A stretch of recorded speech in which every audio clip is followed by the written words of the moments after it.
bunya na katikati ya Ituri esali bambula ebele lelo CAA azalaki lisusu kokende kuna te kasi sikoyo tozongi.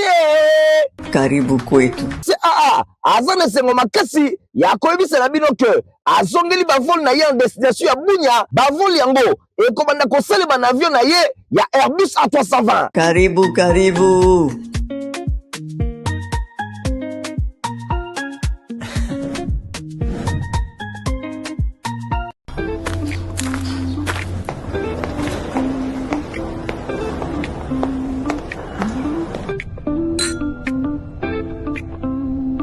Reprise ya vol CAA na Kolwezi et zongi déjà à partir il y a le 13 avril 2026. Bon réserver déjà ba place na bino.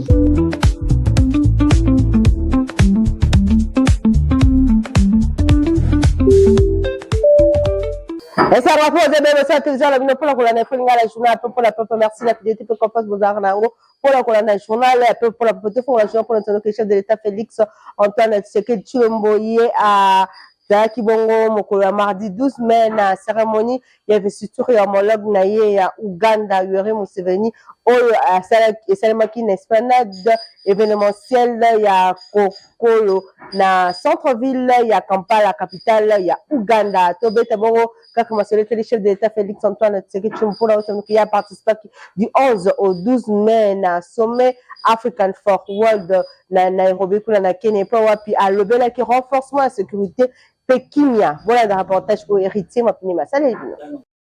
Sommet Africa Forward et Salema qui commande les 11 qui nous le 12 mai 2026 na Nairobi na Kenya. Yango est placé ba enjeu ya PP ya sécurité, renforcement ya financement pe ba système ya santé, pe ba défis environnementaux au cœur ya ba priorité. République démocratique du Congo a défendu qui nécessité ya refondation pe ya gouvernance mondiale, nanzela ya réforme ya conseil ya sécurité, promotion ya souveraineté sanitaire oyo ezali fondé na ba mécanisme innovant pe na statut ya pays solution pour na Afrique pe mokili mobimba. Bosimba pe boyeba ke ba conclusion ya sommet Africa Forward etaki accent mingi na soutien na production locale pe na ba vaccin, renforcement ba système ya santé, transformation locale ya ba produits agricoles, construction ba infrastructure numérique souveraine pe lisusu promotion ya ba partenariat équilibré pe mutuellement avantagé. Cérémonie à clôture et salemaki mardi 12 mai 2026 na Kenyatta International Convention Centre ya Nairobi na présence ya chef de l'État ya République démocratique du Congo Félix Antoine Tshisekedi Tshilombo. Tobeta bongo masoleta li délégation ya ba ambassadeur ya France, Belgique pe Union européenne oyo bayaki pona koyebisa na ba député République démocratique du Congo pe ba sénateur membre ya commission de défense et sécurité na mise en œuvre ya programme uni ya paix en faveur ya FRDC. Bon na reportage une fois de plus effectivement fini. Délégation composée de l'ambassadeur ya France, ya Belgique, chargé d'affaires ya Union européenne, bakutanaki mardi et longo na ba honorable député pe ba sénateur membre ya commission défense sécurité pour na kosalisa tokotalisa état des lieux ya mise en œuvre ya programme uni pour la paix et sécurité appuyé na Union européenne exécuté au profit ya ba FRDC nanzela ya Inabel pe expertise ya France. Rapporteur ya Assemblée nationale professeur Jacques Njoli et Sengekeli présent na misala a souhaité qu'il y ait échange moko ya malonga entre les différentes parties prenantes na misala oyo pe réussite na la réforme nyonso ezali engagé na secteur ya sécurité. Ambassadrice ya royaume ya Belgique na RDC Rosanne Bildering lié à talisaki na ngambo na ye alobi ba échange oyo ezali bongo po na kosala accompagnement ba partenaires européens na mingi réforme ya force ya défense pe ya sécurité ya République démocratique du Congo pe atalisi elongo na Union européenne, France pe Belgique bazali parmi ba partenaires ya tango molai ya RDC. Alobi bazali 3 partenaires oyo bazali engagés auprès ya République démocratique du Congo na secteur ya sécurité. Union européenne, France, Belgique, bango nyonso ensemble bazali komeka komema contribution na bango ya malonga po ete bayeba na kosala différence ndenge Rosanne de Buildering atalisi liboso ya bapanzi sango baparti nyonso basatardaki na baavancé oyo ezali réalisé mpona bien na cadre ya programme uni pour la paix et la sécurité na cadre ya bapartenariat mingi bilatéraux barecommandation ezalaki formulé de part et d'autre mpona komema basolution efficace na badifficulté oyo bakutani na yango na ntango ya mise en œuvre ya programme uni pour la paix et la sécurité na suka ya masolo baparti nyonso basakordaki na nécessité ya collaboration moko étroite mpona koassire meilleur suivi ya baréforme mpe kopermettre na RDC à disposer baforce ya défense moderne mpe professionnelle. Commission environnementale et Assemblée nationale bango bakobaki na examen ya proposition à loi oeza kolobela bongo loi sur la conservation de la nature. Reportage. Commission environnement, tourisme et ressources naturelles, pays et développement durable. Il y a Assemblée nationale, Bakobaki mardi 12 mai 2026, n'a parlé du peuple. Examen, il y a proposition, il y a loi. Où il y a modifier, peut compléter loi numéro 14/003. Il y a le 11 février 2014. Où il y a la conservation de la nature, initiative, il y a honorable Célestin Engelemba Bokoué.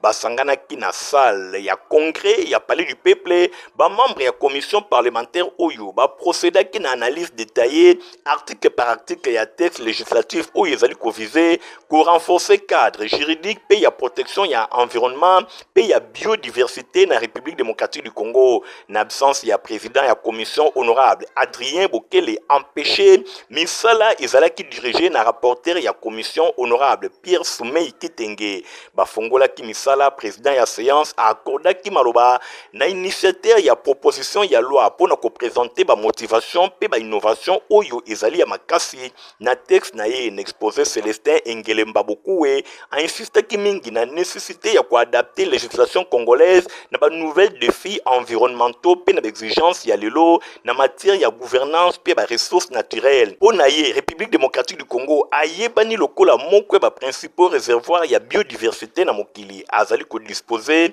ba richesse naturelle ya malonga biologique pe oyo ezali ko nécessité protection juridique pour nous renforcer ezali bongo ya malonga ko renforcer ba mécanisme de gestion ya gouvernance ya ba ressources naturelles pour nous kotisa davantage dimension ya ba droits humains na politique ya conservation de la nature ndenge élu national atalisaki na ba membre ya commission ba débat ezalaki marqué na participation ya ba députés nationaux oyo ba pesaki ba observation pe ba recommandation na ba disposition mususu ba échange ezalaki makasi kasi et permettaki ko avancer na examen ya projet puis na suka ya séance 5 articles yango ezalaki examiné puis adopté na ba membre ya commission avant suspension ya misala commission environnement tourisme ba ressources naturelles puis développement durable bazali koluka kokoba examen ya proposition ya loi oyo lisusu mercredi 13 mai 2026 pour na ko finaliser rapport na yango avant etindama na plénière.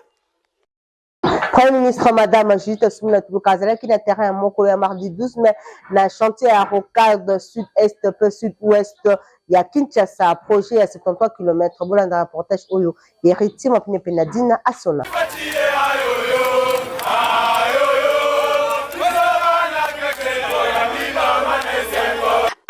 Qui visite d'inspection na chantier à Rocade sud-est peu sud-ouest à Kinshasa, Premier ministre Madame Judith Suminwa Tuluka, projet routier au stratégique à 73 km et destiné à corrélier est peu ouest à capitale.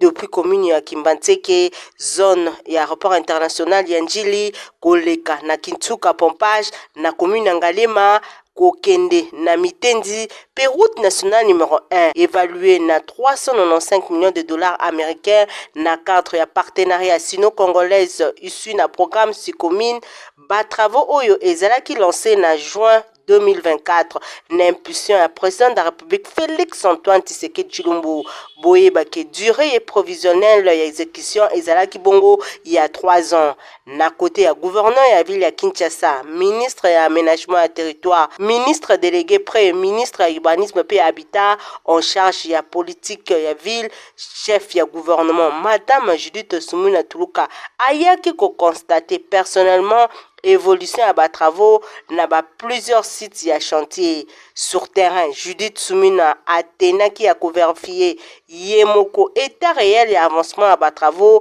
afin de assurer respect et engagement na kati ya projet important ya programme mobilité urbaine actuellement où ils en a kati ya capitale. Que tokanisi que eza important pour la population ba vivre loko eza na mutu a président de la République ba mona eloko Faci Beton azolingako esika lingo mema biso Kinshasa. C'est vrai toza ba problème ebele, toza ba problème ya assainissement, toza problème à ba embouteillage, mais eza te que tozotala encore aboye musala ezosalama pour que tokoka ko régler ba problème ango et puis tozotala paix entre temps comment avec les services compétents bon ça peut makamba sécurité etc.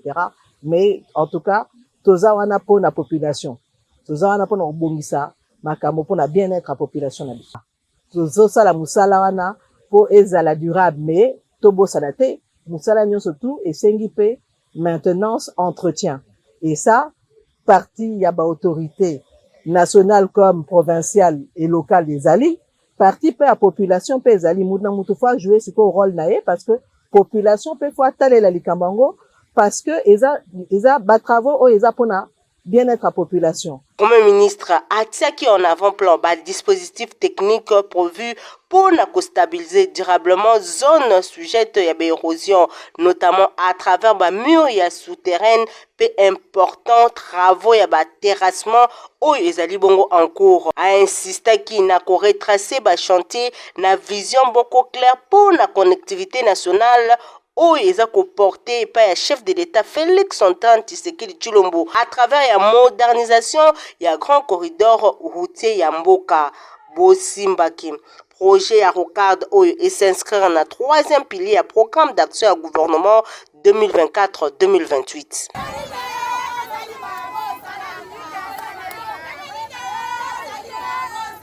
Kaka la cadre la visite ya premier ministre na chantier à Rocade population azanga kite kopesa makanisi na bolanda ngo atana micro ya Igor Hunting. Esengeza ke awa nzela malungi zala kite. Mais idée mokonza mboka pesi ya kosala iloko oyo nzamba sungaye. En plus pe ezola c'est déjà bola elengi ya mboka na biso pe ezomona par rapport à misala ya mokonza mboka tango basi saboro donc il a pena félicitations pour Namboka na biso pe to exemplaire, même ata mutu pe azali banda tango mona kaka ba biloko amone de Congo pe makambo ezali to na facilité parce que nzele zali moyen que mabulu eza susu te ke to bana okwena mabulu to ba accident ezala bana ozala ndenge pa pamba eza te parce que nzele za kitoko ozolika na place moko eza bien avantage na ngo yango wana. Avant ezalaki mabe makasi, ezalaki impraticable, moto ekoko lekate bamamba otamla makolo bazokeno luka bakwanga na bango ba makala bafufu esengoneke ezaka nzelo soki esili ekopesa bato nyonso possibilité ya bien ya kolunga pompage metendi na minute mokie pe na kosunga bato na transport ya nyonso ezala banda kobula nango na passe vraiment pour na potopoto banini nyonso tout ce que fatia facilité biso ko to banda ko tambola ndenga propre vraiment. Logo donc pour na passage ba touristique olingo koma mitendi Kasangulu donc olingo beta boyipen ti ba terre jaune nyonso va zela o popage ozwi mbala moko ozwi da 30 minutes okomi na o ba popage bani ememele biso nde makambo abia babongiseli biso nzela ebongi tokende fe vert koto nyonso zokende tozosepela pena nde nzela esila pena nzambe apesa bango makasi nzela esila po biso pe tozala kimia esalemaki na Kinshasa na immeuble ya gouvernement première réunion ya comité consultatif ya fonds sur la régulation économique boyebaki session ezalaki bongo inauguré par vice-premier ministre ministre de l'économie nationale Daniel Mukoko Samba na qualité na ya président. Session inaugurale ezalaki présidé dans son excellence Daniel Mukoko Samba vice-premier ministre ministre de l'économie nationale na qualité na ya président ya comité consultatif misala et les kaki mingi pour na deux points principaux ya liboso adoption ya liste ba produits ya grande consommation oyo et bengami kosala objet d'intervention ya forêt Pe ya présentation, ya feuille de route, ya intervention, ya fond. Bosimba Ken na masolo wana comité consultatif a adopté une liste ya 42 produits sensibles où ils allaient retenir na raison ya importance na yango na consommation ya ba ménage. Pe ya incidence na yango na où il stabilité ya ba marché. Liste oyo ezali bongo na ba céréales, lokola, loso, pe masango, ba viande, ba volaille, ba poisson, ba légumineuses. Pe lisusu ba produit mosusu ya grande consommation oyo ezali importé to pe ba produit localement oyo ezali kozala consommer. Feuille de route oyo ezali présenté na comité consultatif ezali ko couvrir 14 provinces pe 4 na yango ezali bongo na 45 projets prioritaires. Ezali bongo cadre indicatif ya orientation pe ya priorisation ya maturation ya intervention ya forêt.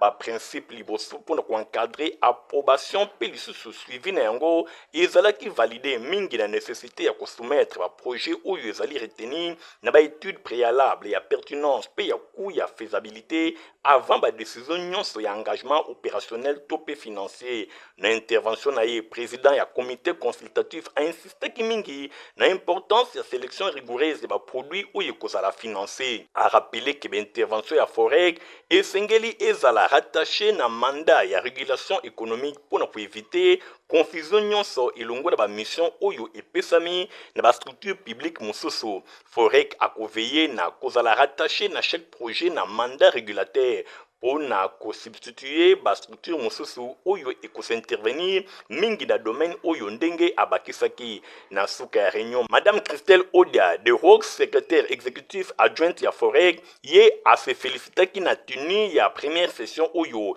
pe a commission implication personnelle ya vice-premier ministre et ministre de l'économie nationale Daniel Mukoko Samba pour na lancement effectif ya travaux boy a senga ki pe na Forek aye bana ko travailler en complémentarité na ba réserve stratégique générale na respect à la mission respective de chaque structure pour renforcer l'efficacité et l'action publique en matière de approvisionnement et pays de produits de base et de stabilisation et prix. Pour un rappel, comité consultatif et forêt et les membres du gouvernement ou les attributions et liées à approvisionnement et pays de produits de base et de stabilisation et prix. Mingi et les bongo na ministre local ou les attributions et économie nationale et transport, hydrocarbures, finance, budget, plan, commerce extérieur, industrie, agriculture, pêche et longona élevage. Yango ezali pena gouverneur ya Banque centrale du Congo, coordonnateur ya ba réserve stratégique générale. Première réunion oyo ezali bongo étape moko ya malonga na opérationnalisation ya forêt et ko permettre mingi ko poser ba base ya action moko oyo ezali structuré pe mieux cibler davantage orienté vers protection ya pouvoir d'achat ba consommateurs congolais na nzela ya amélioration ya approvisionnement ba produits de base pe ya stabilisation ya ba marché. Na cadre ya redynamiser ba activité ya parti ACP o ya honorable Gentilin Bilabo baki honorable Motwene au cadre ya ACP akitaki bongo na 3 quartiers ya commune ya Selemba Christian Kengebe Nyazaki simasima na ye.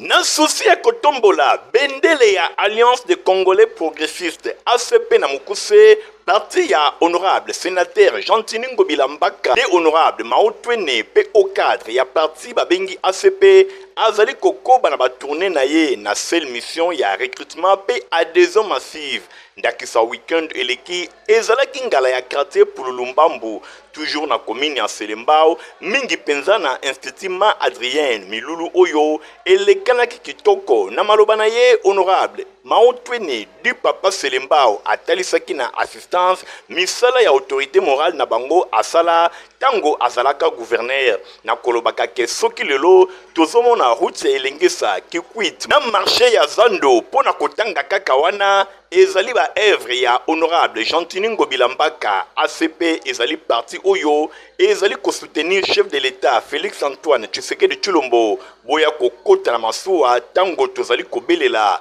na sima a présenter ki ba cordon ya coin oyo pe alatisaki bango ba écharpe désormais va rejoindre archi ya parti politique babengi ACP. ACP ça eloko moko ya munene oyo kosunga Kongo eloko sali pona ndima papa mao nga apesika mbongo te apesaka pe mbongo te mais eloko sali pona ndima papa oyo aza social aza papa moko très important.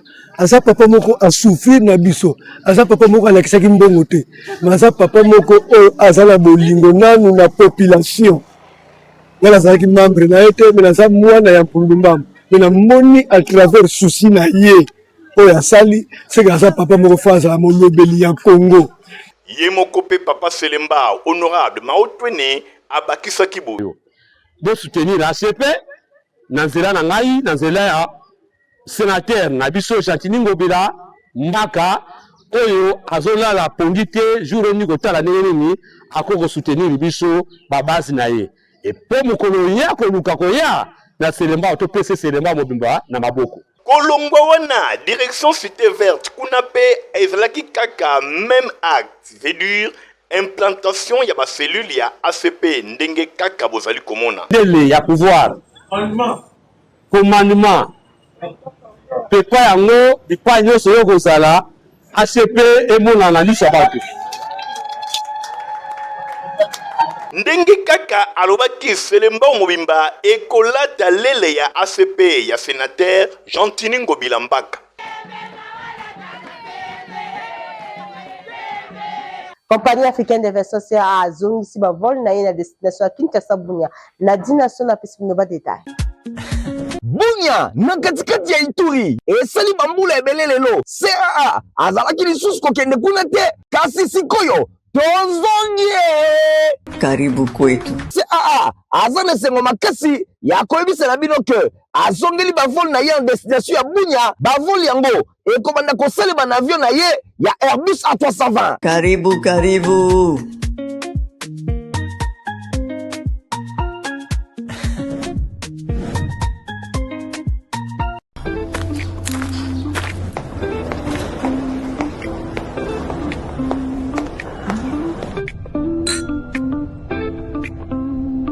Reprise ya vol CA1 na Kolwezi et zongi déjà à partir ya le 13 avril 2026. Bon réserver déjà ba place na bino.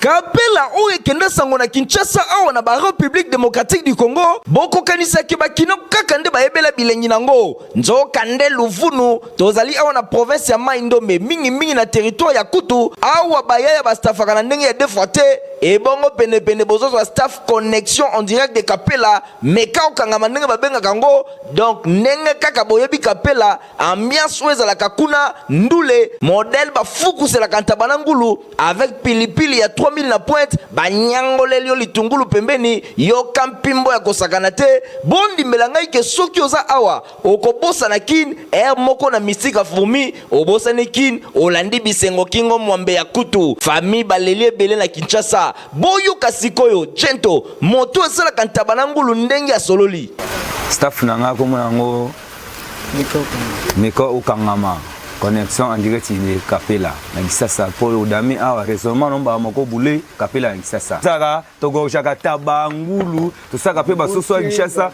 ba maboke pe yango ba tiji pe to salaka nyonso to sa o ba salaka biso pe to salaka ngo togo jaka taba ngulu chaque jour to ke na somba ba balenye uta likolo to gorge a to bandaka 6h30 ti 21h bakanga ikala biso pe to kati misala pene ba comédie pe bazalaka wana pour na kojoindre utile agréable pour na kosekisa population côté ozolia côté ozokongwenya bozwe lokoyo oh masa muto asa 10 ans na bolingo il faut moi des matchs na muto asa fait 10 ans na karaté il faut moi des matchs na ta 10 ans à karaté ne muto na tambola ka pomba yo kiba na bete kiba yo ça metelemba bon muto asa 10 ans na bolingo ata ko papa mukola simizeki il faut moi des matchs à papa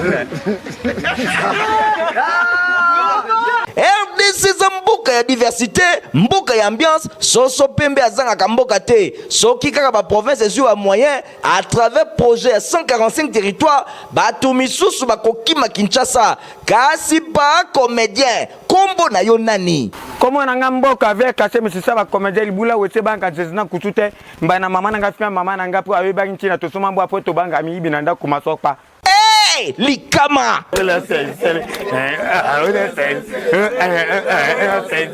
Bélève ya complexe scolaire Maman Pemba oya honorable Nerombo Bobaki bango bazaki na visite na rivière Nchili na cadre école Promenade. Voilà.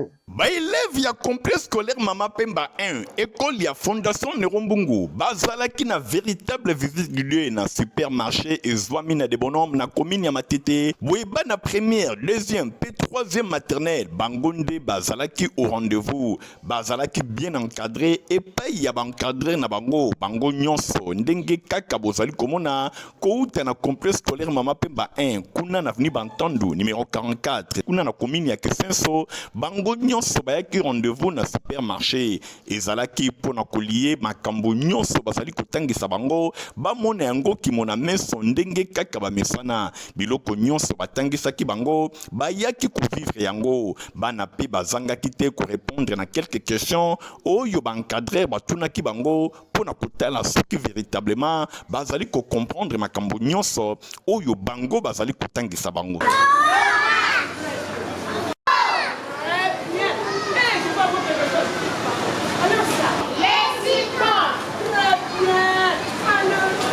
Bosimba pe boyeba ke nyonso etunamelaki bango ba réponse ya malonga epesamaki pambate na complexe scolaire Mama Pemba école ya fondation Nerombungu formation ezali vraiment ya qualité kuna parent tango okutisi mwana esengeli okangana yo maboko pambate bazali kobongisa avenir ya mwana na yo kobanda na maternelle kino na ba classe ya likolo ndenge kaka ezalaka lokola momesano voire même bateki ya supermarché bakamwaki na ndenge ya kosakana te komona niveau oyo bana complexe scolaire Mama Pemba bazali kotalisa pambate eloko ya kobomba ezali te eloko ya kosamba ezali te honorable Nerombungu elongo na fondation na ye bati ba bijou ya kitoko c'est-à-dire complexe scolaire Mama Pemba 1 pe complexe scolaire Mama Pemba 2 nyonso kaka pona ko former bana na ndenge elongo bani visite guidée oyo vraiment ezalaki occasion pona ba élèves nyonso ya première deuxième pe troisième maternelle baye bana ko palper biloko nyonso oyo batangisaka bango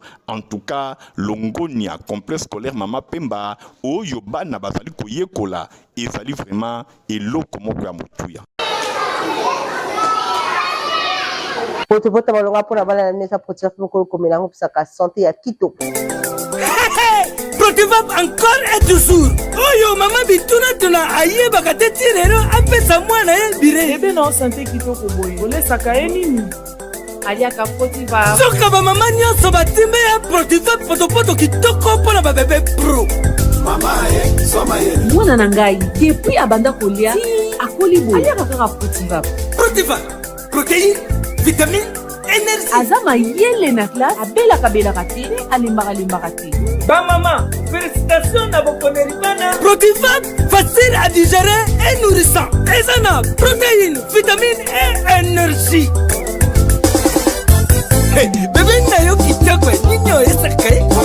Ba ba ingakango, santé kitoko nzoto makasi. Matemi disa, mama de zamwana. Sukana mbimbi, oye sukana mbimbi. Protivap, pour bébé. Vous avez Ma grande famille Kande Martin, famille Katula, docteur Stéphanas Kande, journaliste na Info Lingala, journal ya peuple pour na peuple, bazana mawa, ya kwebisa na bandeko, baninga, pe baibe na bango nyonso, mingi penza, grande communauté ya babinji, ya ville ya Kinshasa, pe bisika nyonso, liwa ya mwana na bango, papa, oncle, neveu, pendeko na bango, Kambe Mwanzamboy Félicien, ye akufaki depuis le 7 mai 2026, na sima ya bokono ya Tangomo, na hôpital militaire ya camp lieutenant colonel Chachi. En attendant programme et bana kosalema matanga ezali organisé na lopango ya Libota oyo izwami na avenue Ngombama numéro 14 arrêt Chubangu mosikate na banque Baoba voire pont rivière Makelele na commune ya Bandalungwa. Boy communiqué oyo ekomela bato nyonso bayebaka Kambe Mwanza Mboy Félicien. Vous avez quel pour na kolanda info ngala juna pour na possible vous c'est merci Pegor Ntingi Matomi na zaki bongo na sima caméra concours rédactionnel ya Nadine National Mouya la P Merdi Luamba héritier mapine ma superviseur qui sont au montage sima que pas Christian Kenge Bengano tout ça rendez-vous tozali koya voir. Ezando tote, ezando réalité. CAA, Compagnie africaine d'aviation, Fumu. Pas de temps mort, Namasolo Yamapata. Rafale toujours, Botu Nangani Nye, number 1 Yamapata. CAA, Azongisi Bavol Naye na Bunya. Déjà, le 20 avril, Oyo, Bosepela, Kinshasa Bunya, 3 fois par semaine. Veut dire lundi, mercredi, et samedi. Bavol Oyo, et Kozala effectué na Airbus A320. Karibu, karibu.